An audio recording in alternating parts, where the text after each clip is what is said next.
Christians, if your pastors were completely honest with you about how church works, you'd probably walk away. And that's exactly why they're not telling you the full truth. Pastors are trained not just in theology, but also in how to sell their church. It's a business, and that's not even the worst part.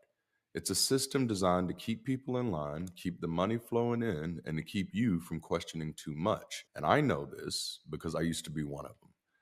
I stood on the platform week over week believing that I was doing the work of God. But looking back, I realized how much I kept hidden, sometimes because I was trained to, and sometimes because I didn't even recognize the problems myself. Now, here's the irony. When I was ordained, I actually believed that we were about to fix the world, like we were Batman swooping in to save Gotham. But in reality, it turns out we were more like the Kardashians, busy brand building, thriving on drama, and selling illusions for ratings. So today, we're counting down the top 10 things pastors don't want you to know about church.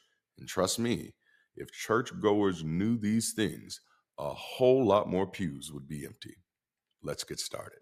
So, number 10, church is a business, not a ministry. Churches love to brand themselves as spiritual homes, places of worship where the focus is on faith, community, worship, and prayer. But behind the scenes, churches are structured more like businesses than sanctuaries. They rely on a steady stream of revenue, they market themselves, and they have clear financial incentives to grow their congregations. The moment money is involved, it stops being a simple place of worship and starts functioning like a corporation with tax exemptions. Pastors may not call themselves CEOs, but they manage their churches like CEOs, overseeing budgets, payroll, building expansions, and even marketing strategies to draw in new members.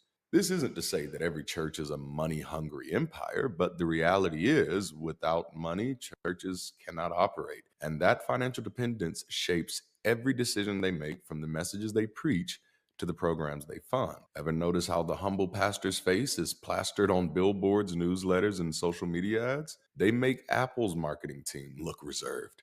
Turns out, if you can't hook new fish, the donation pond goes dry real quick.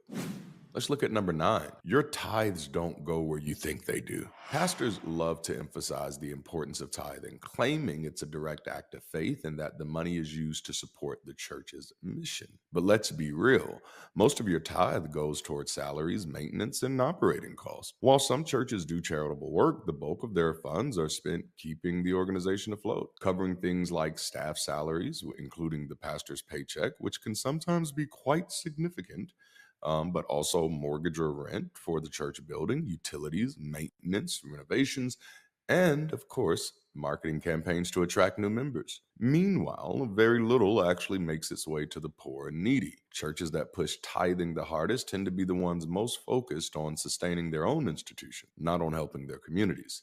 It's like donating to a charity that promises to save endangered pandas, but 90% of the funds go to panda costumes for the staff and building plush office spaces. Then they hand out 3 granola bars to a homeless guy, snap a picture, and call it outreach. Number